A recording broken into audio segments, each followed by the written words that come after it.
சிம்புதேவன் இயக்கத்தில் comedy king Yogi Babu நடிப்பில் boat வரும் ஆகஸ்ட் 2ஆம் தேதி முதல் திரையரங்குகளில். சன் பிக்சர்ஸ் கலாநிதி மாறன் வழங்கும் தனுஷ் இயக்கி நடிக்கும் ராயன் வெற்றி நடை போடுகிறது.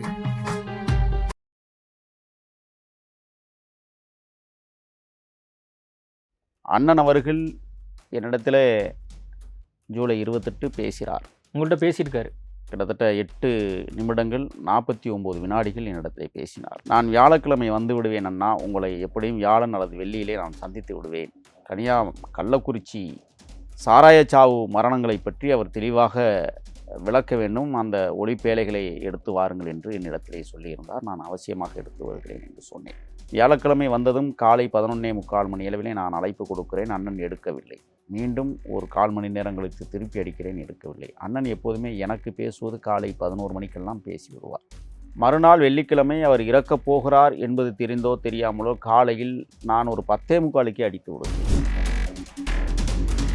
திருமலை என்கிற ஒரு நபர் கிட்டத்தட்ட 1 மாத காலமாக தானி ஆட்டோவிலே வந்து அந்த தெருவிலே உட்கார்ந்து கொண்டு கவனித்திருக்கிறார் என்றால், உளவுத்துறை என்ன இப்போ கதை கட்டுறீங்களே, விதவிதமாக கதை கட்டுறீங்களா, உங்களுக்கெல்லாம் வெக்கமா இல்லை? இங்கே இதற்கு முடிச்சுகள் இருக்கிறது என்றால், திருவேங்கடமும் தீபக் ராஜா படுகொலையில் சம்பந்தப்பட்டவருமான துறைக்கு தொடர்பு இருக்கிறது. அவர்கள் இருவரும் சிறை நண்பர்கள். ஆகையால் இந்த கோணத்தில் விசாரிக்க வேண்டும் என்று நான் தொடர்ந்து வலியுறுத்தி வருகிறேன். சொல்லுங்க பாப்பா, இப்போ திருவேங்கடத்தை வந்து நீங்கள் கொன்னீங்க. எங்களுக்கு என்ன சந்தேகம்னு சொன்னால், துறையும் திருவேங்கடத்தோடும் இந்த கொலை வழக்கை இவர்கள் விசாரணையை முடித்துவிட்டு எங்கே ஒரு திசையில் நகர்ந்து கொண்டிருக்கிறதோ என்கிற சந்தேகத்தை நாங்கள் எழுப்புகிறோம். இப்போ அஞ்சலை மூலமாக யார் வர்றாங்க, அந்த வட சென்னையில் இருக்கிற ரவுடிகள் பூரா நீங்கள் விசாரிக்க. நான் கேட்குறேன், அன்னை ஆம்ஸ்ட்ராங் படுகொலைக்கு பிறகு தான் உங்களுக்குலாம் ரவுடி பட்டியலே தெரிகிறதா? இப்போ நம்ம ஒவ்வொரு சந்தேகத்தை எழுப்பதன் மூலமாக நம்ம காவல்துறை சரியான ஒரு போக்கில் வந்து போயிட்டு இருக்கிறத நம்மளே வந்து கன்ஃபியூஷன் பண்ற மாதிரி ஒரு பார்வையை வந்து அதெல்லாம் கிடையாது. நான் என்ன கேட்குறேன்னா, இந்த கன்ஃபியூஷனை உருவாக்கியதே காவல்துறை தான். அண்ணனை படுகொலை செய்வதற்கு 100 கோடி ரூபாய்க்கு மேல் இவர்கள் செலவு செய்திருக்கிறார்கள். இந்த 100 கோடி ரூபாய் செலவு செய்தவர்கள் யார் என்பதை கண்டறிவதற்கு துப்புள்ளாத காவல்துறை இன்றைக்கு இயங்கிக் கொண்டிருக்கிறது என்கிற குற்றச்சாட்டை நான் பதிவு செய்கிறேன். நம்ம வார்த்தையில ரொம்ப கவனமா இருக்கேன்.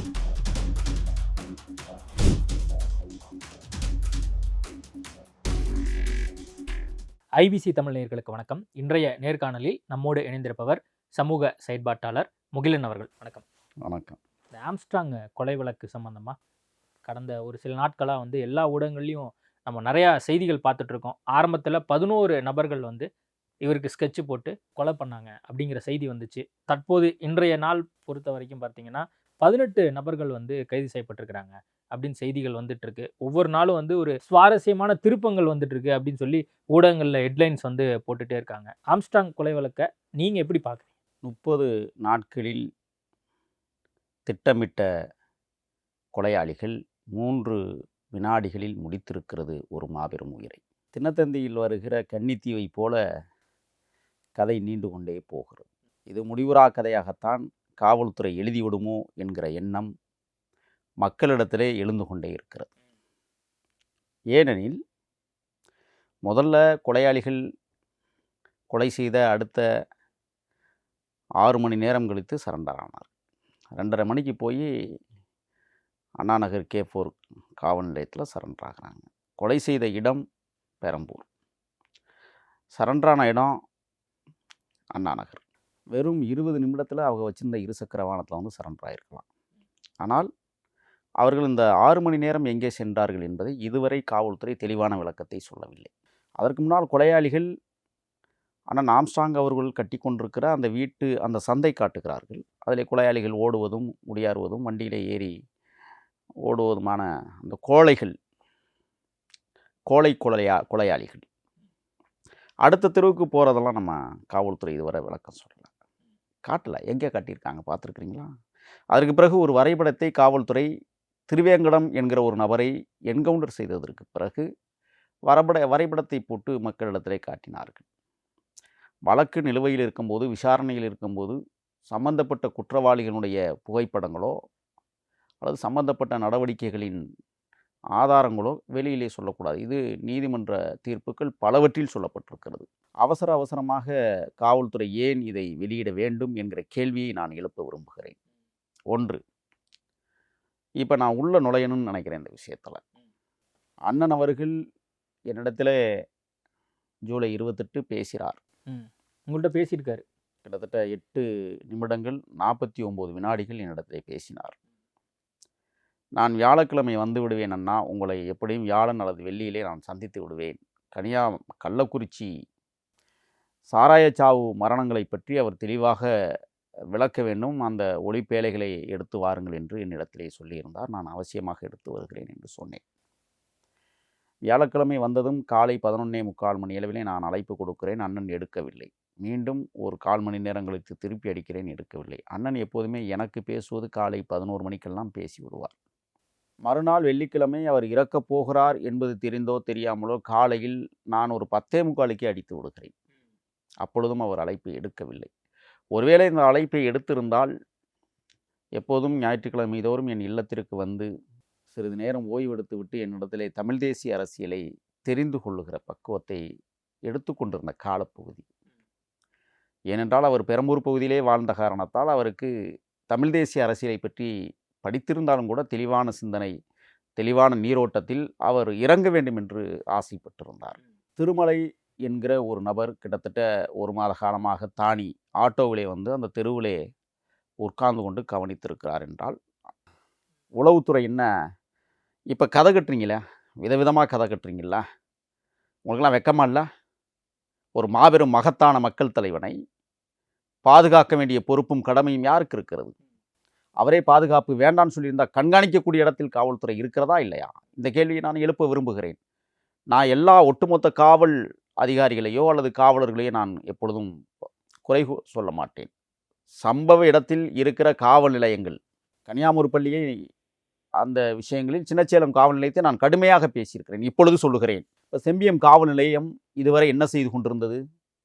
இன்றைக்கு வந்து வலை போட்டு கொண்டு போய் கொண்டிருக்கிறார்கள். இப்போ முதல்ல இந்த திருமலை 1 மாத காலமாக தானியிலே உட்கார்ந்து அவன் கண்காணிப்பு வேலையை செய்திருக்கிறான். அதோடு மட்டுமல்ல, திருமலை அவர்கள் ஒரு ஏற்கனவே 4 வழக்குகளில், கொலை வழக்குகளில் சம்பந்தப்பட்டவர்.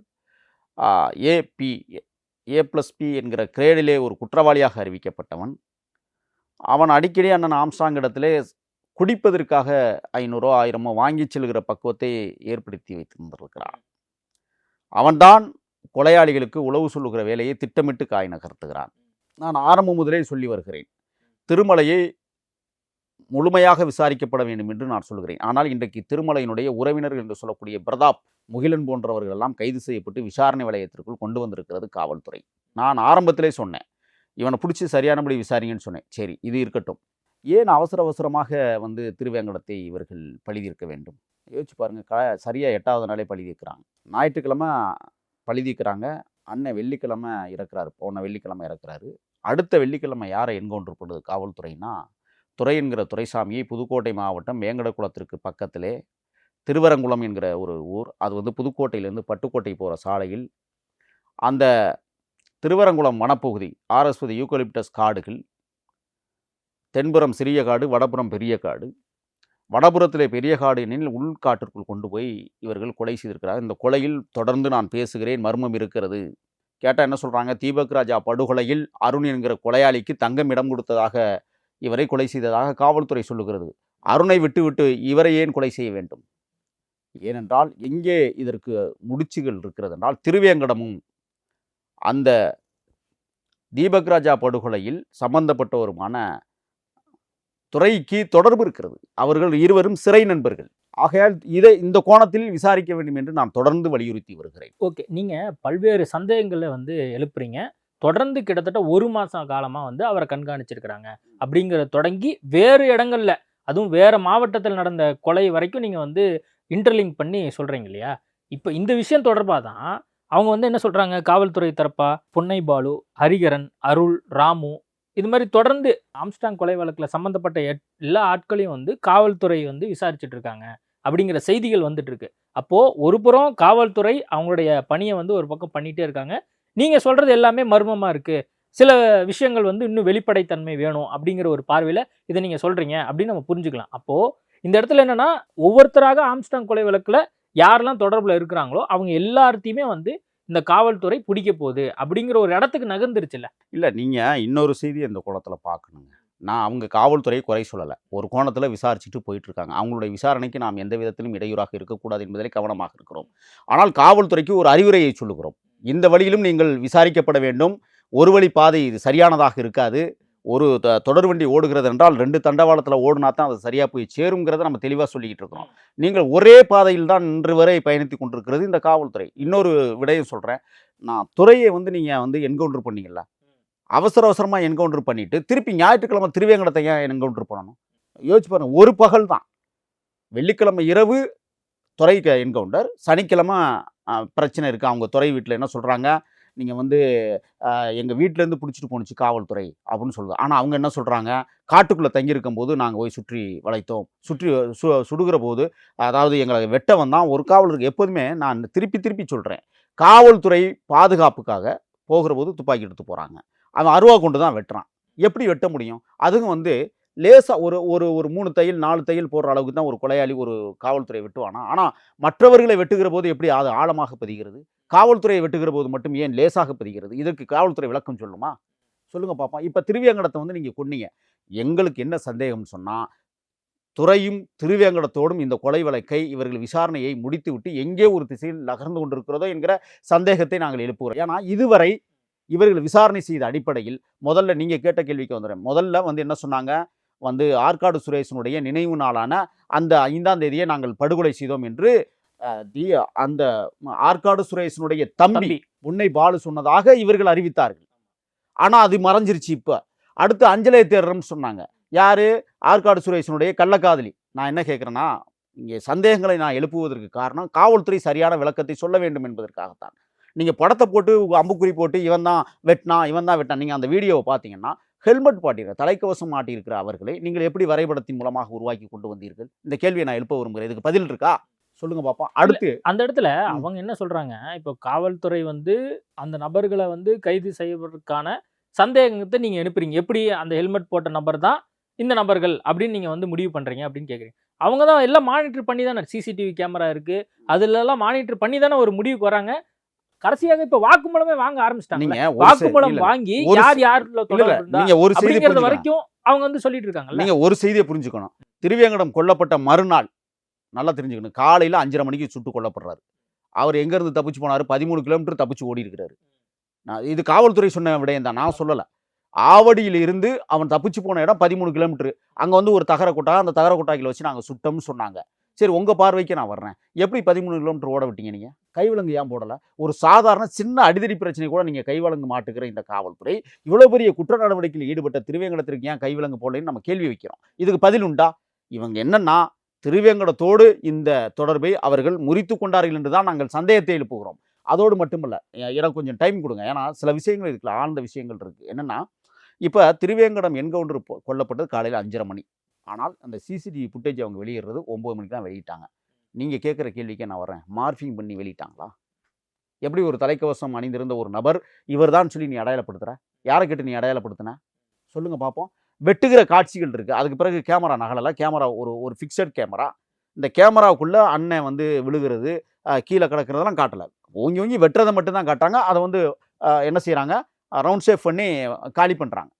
அப்போ இதை யாரை ஏமாற்றுவதற்கு நீங்கள் தொடர்ந்து இந்த வேலையை செய்து கொண்டிருக்கு? இப்போ இதுவரை நீங்கள் கைது பண்ணியிருக்கிறீங்கள, இதுவரை செல்ஃபோனை கொசஸ்தலை ஆற்றில் நாங்கள் கண்டெடுத்தோம்னு சொன்னீங்க. இப்போ நான் ஃபஸ்ட்டு ஆரம்பத்துலேருந்து இப்போ என்னென்னா, ஒரு 7-8 பேர் சரண்டர் ஆனாங்க. 8 பேரில் வழங்கறிஞர் பாலுவை விசாரிக்கிறாங்க. அவருடைய விசாரணையிலேருந்து ஒரு கோர்வை வருது. அந்த கோர்வையில் யார் வர்றது? அனைத்திந்திய அண்ணா திராவிட முன்னேற்ற கழகத்தினுடைய திருவல்லிக்கேணி பகுதியினுடைய மகளிர் பிரிவில் இருக்கிற ஒரு மலர்கொடி வர்றாங்க. அடுத்து அஞ்சலை பாரதிய ஜனதா கட்சியிலேருந்து வர்றாங்க. இது பாலின் மூலமாக வருது. இப்போ அஞ்சலை மூலமாக யார் வர்றாங்க?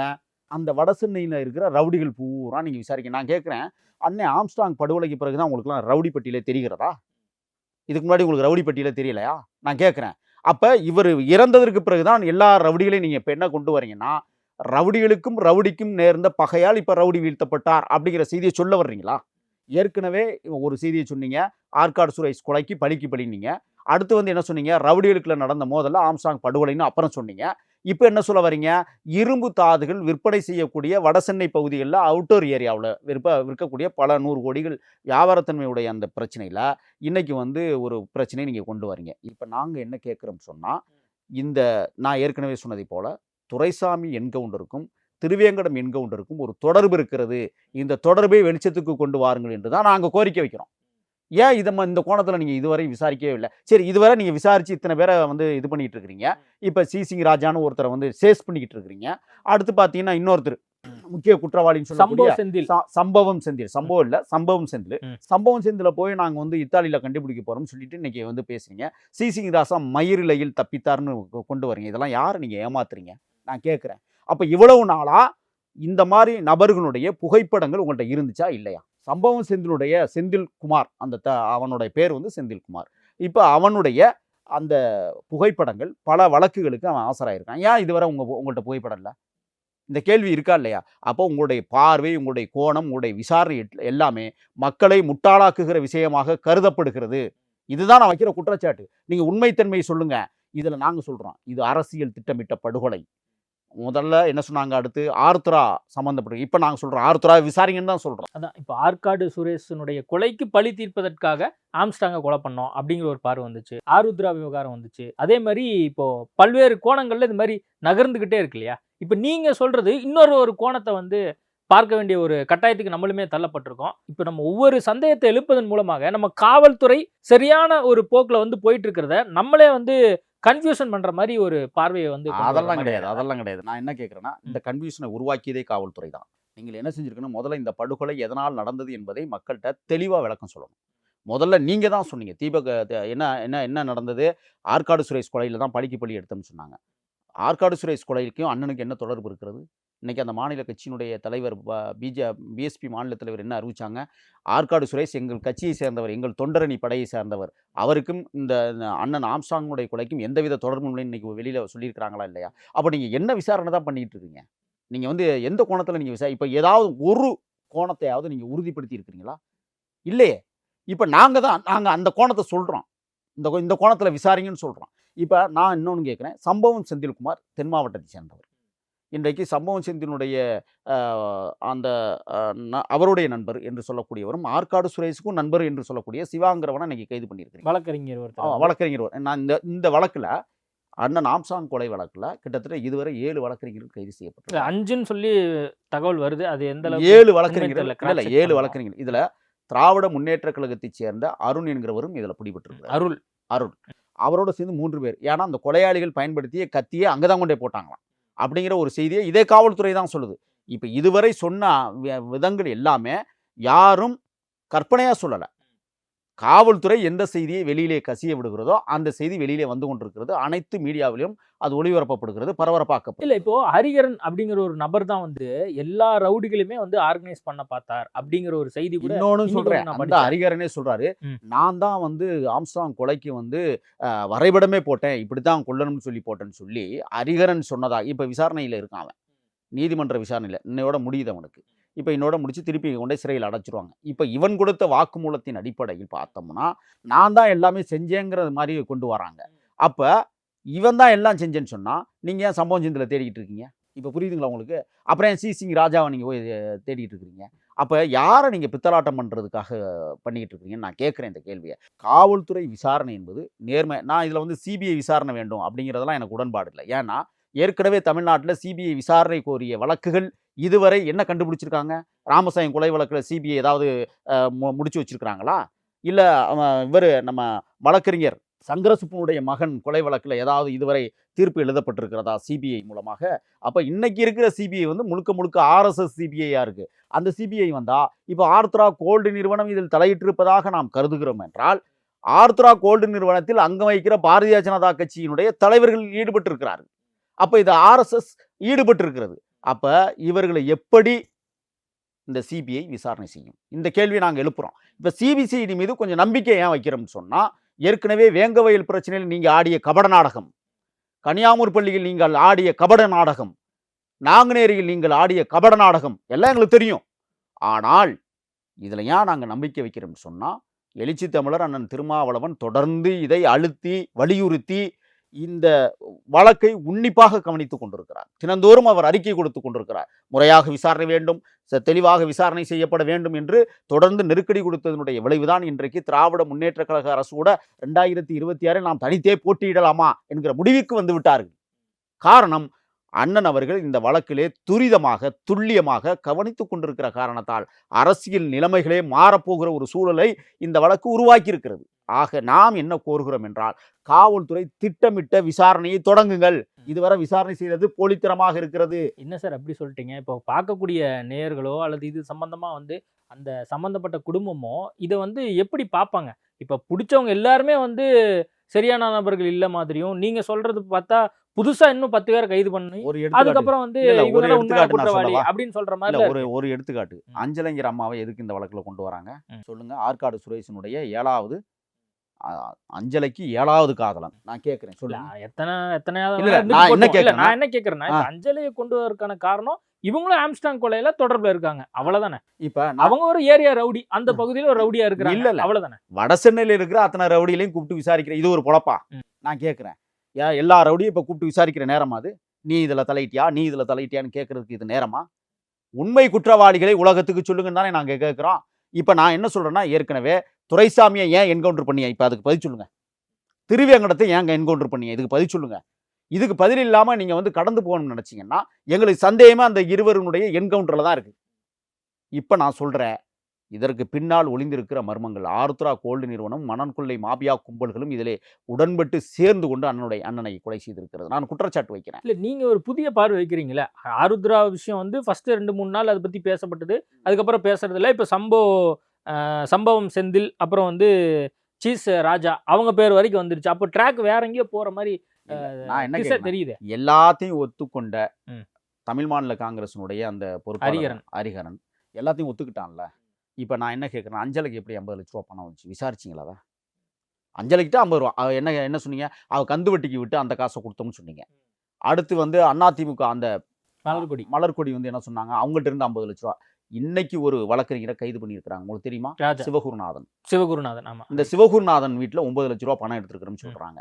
இப்ப நான் என்ன கேட்கிறேன்னு சொன்னா, இப்ப அங்கே 50 இங்கே 50, சிவகுருநாதன் தான் வந்து சம்பவம் செந்திலுடைய நெருங்கிய கூட்டாளின்னு சொல்றாங்க. அவர் வீட்டுல இருந்து 9 லட்ச ரூபா பணம் எடுத்திருக்குன்னு சொன்னா, இப்ப இந்த பணம் எல்லாம் எங்கிருந்து திரட்டப்பட்டது? யாரால் கொடுக்கப்பட்டது? நான் சொல்றேன், இப்ப குற்றச்சாட்டு, அண்ணனை படுகொலை செய்வதற்கு 100 கோடி ரூபாய்க்கு மேல் இவர்கள் செலவு செய்திருக்கிறார்கள். இந்த 100 கோடி ரூபாயை செலவு செய்தவர்கள் யார் என்பதை கண்டறிவதற்கு துப்புள்ளாத காவல்துறை இன்றைக்கு இயங்கிக் கொண்டிருக்கிறது என்கிற குற்றச்சாட்டை நான் பதிவு செய்கிறேன். நம்ம வார்த்தையில ரொம்ப கவனமா இருக்கு. ஏன்னா காவல்துறையில் இருக்கக்கூடிய எல்லா நபர்களையும் நம்ம ஒட்டுமொத்தமா குறை சொல்ற மாதிரி ஆயிடக்கூடாது.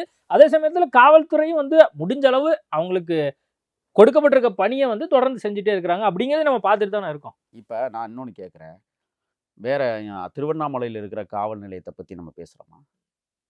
சொல்லுங்க. இல்ல அதை தாண்டி வந்து கிருஷ்ணகிரியில் இருக்கிற காவல் நிலையத்தை பத்தி நம்ம பேசுறோமா? குற்றங்கள் எங்கே அதிகமாக நடக்கிறதோ அதற்கு உறுதுணையாக யார்? நான் இந்த கொலையில திட்டமிட்டு நான் சொல்றேன், செம்பியம் காவல் நிலையத்தில் இருக்கிற காவலர்களுக்கு தெரியாமல் இது நடந்திருக்க வாய்ப்பே இல்லை. அங்க உளவுத்துறை அதிகாரிகள் இருந்தாங்களா இல்லையா? சிபிசிஐடி அதிகாரிகள் இருக்கிறாங்களா இல்லையா? இந்த அதிகாரிகள்லாம் என்ன பண்ணாங்க? ஏன் ரிப்போர்ட் கொடுக்கல? அவங்களுக்கு என்ன வேலை? அவங்களுக்கு எதுக்கு சம்பளம்? அப்போ உங்களுடைய வேலைப்பாடு, வேலை திட்டம் என்ன? நீங்க என்ன செஞ்சுக்கிட்டு இருந்தீங்க? நான் சொல்றேன், விசாரணை வளையத்திற்குள் செம்பியம் காவல் நிலையத்தில் பணியாற்றக்கூடிய கடைநிலை ஊழியர் வரை கொண்டு வரணும்னு நான் சொல்றேன். இதுக்கு ஏதாவது மறுப்பு தெரிவிக்க முடியுமா காவல்துறை? ஏன் என்ன விசாரிக்கிறா? ஏன் காவல்துறை பங்கு கொள்ளாதா? கையூட்டு வாங்குகிற காவல்துறை ஏன் செம்பியம் காவல் நிலையத்தில் வேலை செஞ்சவங்களாம் கையூட்டு வாங்கலையா? இரவு 10 மணிக்கு மேலே எப்படி மதுபான கடையில் போய் கையூட்டு வாங்க தெரியுது? இதெல்லாம் விசாரிக்க உங்களுக்கு துப்பு இருக்கிறதா? நான் கேட்குறேன். அப்போ செம்பியம் காவல் நிலையத்தில் பணி செஞ்சவங்களாம் யோக்கியதையா? செம்பியம் காவல் நிலையத்தில் பணி செய்த உளவுத்துறை அதிகாரிகளை விசாரணைக்கு உட்படுத்தப்பட வேண்டும். ஏன்னா 150 மீட்டரில் ஒரு மாசமா 50 கொலையாளிகள், 50 கொடுங்குற்றவாளிகள் ஒரு திட்டத்தை தீட்டுகிறார்கள் என்றால், இந்த திட்டத்தை தீட்டுகிற இந்த செயற்பாடு உளவுத்துறைக்கு தெரியவில்லைன்னா எதுக்காக அந்த பதவி அவர்களுக்கு? என்ன பண்ணிட்டு இருக்கிறீங்க நீங்க நாட்டில்? எதுக்கு உங்களுக்கு சம்பளம்? எது மக்களுடைய வரிப்பணத்தை எதுக்கு வீணடிக்கிறீங்க? வீட்டுக்கு போங்க. இப்ப நான் கேட்கிறேன், இந்த விசாரணை தெளிவாக இல்லை என்றால் இந்த சிபிசிஐடி வீட்டுக்கு போறதை தவிர வேற வழி இல்லை. அது எப்படி அரசியல் கொலை நம்ம முடிவுக்கு வர முடியும்?